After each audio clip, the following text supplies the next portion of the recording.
Bonjour à tous, je crois que nous portons tous très bien par la grâce de Dieu. Alors ce matin, je viens avec cette petite pensée-là qui me monte fortement à cœur en espérant qu'elle fera du bien à quelqu'un. Et elle sera inspirée par une petite vidéo qu'on essaiera de suivre qui est quand même un peu sensible, je m'excuse par rapport à cela.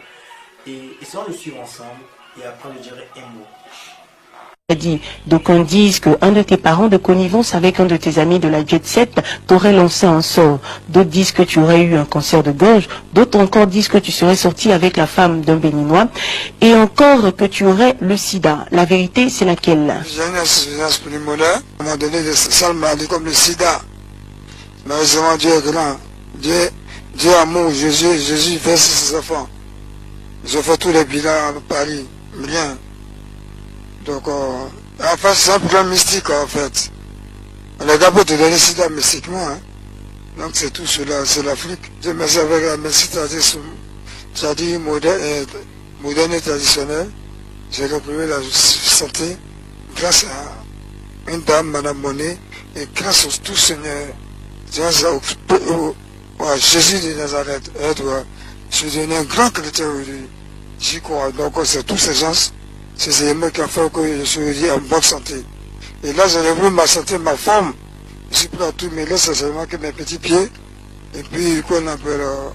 Et la nourriture, ça dit manger consistamment, quoi. Tu vois, c'est ce qui me faut maintenant. Donc Saga, à cause de la maladie, serait également devenu très chrétien. Donc plus de boucan, donc. Boucan toujours, moi j'ai boucanté. Il veut boucanter, mais tous mes agas, mes gars qui vont venir, les gros costumes. Ça, c'est l'église de boucanté, ne vous inquiétez pas. Est-ce que Doug Saga reçoit la visite de ses amis de la Jet Set? On a ouï dire qu'ils l'auraient tous quasiment abandonné, à part Jean-Jacques Kwame. Jean-Jacques Kwame qui m'a offert un gîte. Sinon, le gars laisse tomber, c'est la merde, hein. J'ai pas dit la mettre pour vous, mais la mettre pour la vie. Mais néanmoins, moi, je suis pas rancunier. Lorsque je les verrai, je leur dis bonjour. Je les salue, on va causer, mais s'asseoir pour boire un verre. Comme nous avons eu donc à voir au travers de cette vidéo-là, nous voyons l'histoire d'une personne qui est arrivée à une période assez sensible de toute une nation. Une période où ce pays-là traversait une crise post-électorale, où, comme on dit, les nerfs étaient tendus. Et il est arrivé avec un mouvement assez extraordinaire que aujourd'hui beaucoup de personnes connaissent, qu'on appelle le coupé décalé.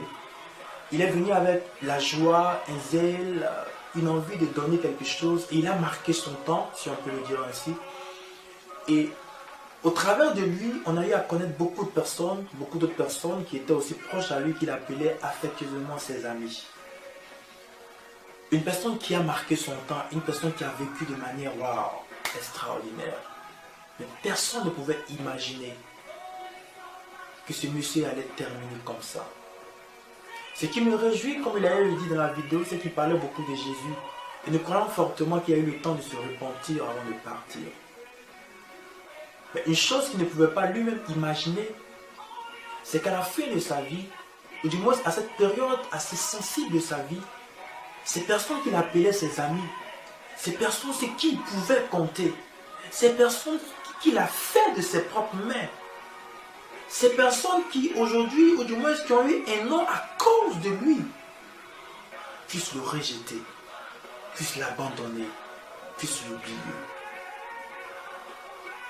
Mais c'est ça ce monde-là. Et à la fin, ou du moins dans ce temps-là assez sensible de sa vie, où il n'y avait personne, à part ce monsieur dont on dit Jean-Jacques Kwame, il s'est souvenu qu'il y a une personne qui était là dans le secret qui le soutenait. La personne de Jésus. J'aimerais dire à quelqu'un ce jour, particulièrement un jeune, et c'est cette pensée-là qui est tirée de ce verset qui dit que certes il y a un homme de gagner tout le monde entier, si à la fin il perd son âme.